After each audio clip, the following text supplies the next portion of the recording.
Well, it's called the National Security Agency, but in light of the seemingly endless stream of leaks detailing NSA spying, perhaps a more accurate name for the agency these days is the National Surveillance Agency. Not only do we now know that the NSA can access your phone and email metadata, that it has accidentally collected American citizens' information in the past, and that there are numerous cases of blatant abuse. We also now know that the agency is sharing this data with other government entities and other countries. This controversy was dominating political conversation before Congress went on recess. But now the crisis in Syria has taken over the spotlight. One congressman is still paying attention, though, and he's ready to dismantle the Patriot Act that gives the government these kinds of overarching surveillance capabilities, as well as parts of the Foreign Intelligence Surveillance Act. U.S. Representative Rush Holt of New Jersey joined me earlier to talk about his efforts to rein in government spying. He joined me earlier to talk about why this is so important to him. Take a look. Well, we've seen a lot of excesses and missteps come to public attention now. The NSA has gone out of bounds in a number of ways with their vacuum cleaner surveillance, with their heavy-handed manipulation of encryption codes, with their really, I guess, heavy-handed approach to whistleblowers. All of this is coming to light. I think it means that the legislation I introduced some months ago now is all the more relevant. Let's hope that it becomes supported. We'll find out. And let's talk about this agreement that has recently come to light about the NSA and its Israeli counterpart, ISNU, whereby the NSA passes along raw data and intelligence to Israel, not just about U.S. citizens, but also on Canadians, New Zealanders, Brits, and Australians. What do you make of this recent information? You know, over the years, the United States has shared intelligence with Israel, and Israel has shared intelligence with the United States. As in so many cases, I think, with the intelligence community, there has been too little congressional oversight. These things that are done in the name of the security of the American people should be reviewed and overseen by the representatives of the American people. To see that things are done really in the best, in the national interest and in the best way. We know that with surveillance of Americans, the NSA went way overboard, outside the law, probably against the Constitution, in surveilling Americans, collecting data, really personal data about Americans without probable cause, without good court oversight. The court has now said, it's come to light in recently released papers, that they felt they were lied to. The court was lied to and deceived. And then the NSA admitted that all of this collection and use was so extensive that no one in the NSA knew all that they were doing. In other words, they were so out of control, they didn't even know what they were doing. And as for collecting and sharing with other countries, that too needs more congressional oversight. For years now, the NSA and most of the agencies of the intelligence community have been operating, with impunity and without oversight.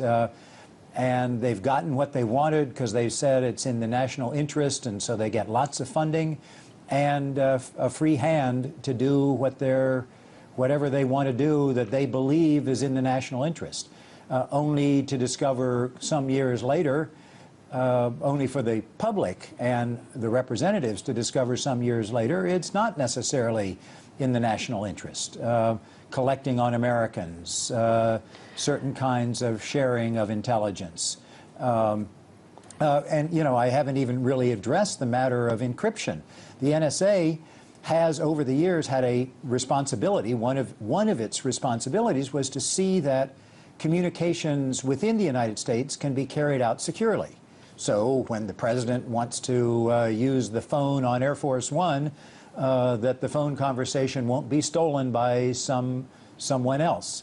Well, it turns out that the NSA, in looking at the electronic chips as well as the computer software that's used for encryption by banks and online purchasers and any number of uses, has been compromised deliberately by NSA so that they can intercept the otherwise encrypted messages. What that says to the world is, don't buy American merchandise. It's or American software. It's been compromised by the NSA, and if an intruder who's smart enough could get into it. And so in all of these ways, we've got examples of an agency run amok, and it just underscores the need for congressional oversight and public awareness, and in some cases, public outcry. Now, Congressman, your Repeal the Surveillance State Act wants to repeal the Patriot Act and parts of the FISA amendments. New revelations show that the Drug Enforcement Agency, for instance, has partnered with AT&T to get information and access the databases going back 27 years. So my question to you is the surveillance state more than just the Patriot Act, or even more than the NSA? Well, sure, some of the excesses of the intelligence community, including the NSA, predate the Patriot Act. But so many of the excesses derive from this legislation that was passed in fear, and the procedures that were adopted and the programs that were undertaken after 2001, undertaken in fear. And so many of the excesses that we're familiar, that the public is becoming familiar with, date from that time. The Patriot Act was passed in the weeks after the September 11th, 2001 attacks.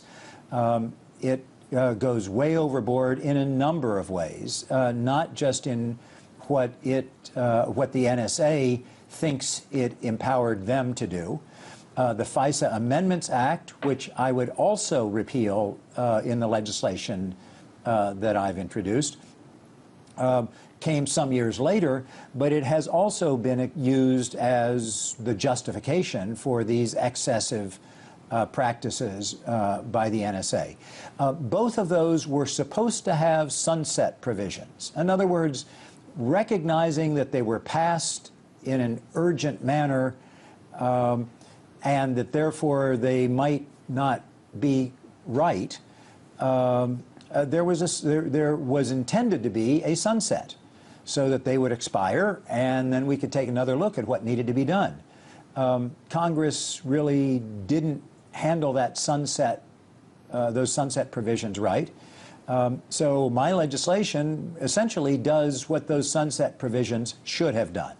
It would repeal the Patriot Act, the FISA Amendments Act. It gives us a chance to start over, in a sense, and ask what legislation do we need to get appropriate intelligence to protect the American people, and put in appropriate safeguards to protect the American people from the actual collection of that intelligence.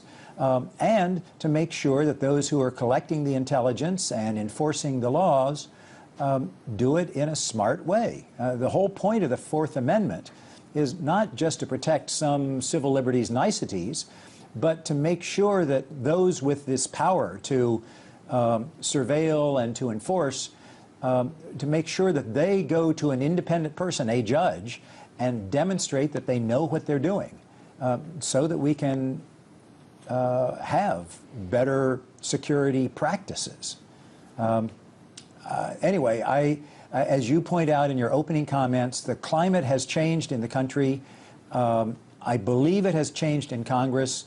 There may be an opportunity to move forward with the things that I've laid out in this bill, including, by the way, another thing that I haven't mentioned that is in the bill, which is enhanced protection for whistleblowers.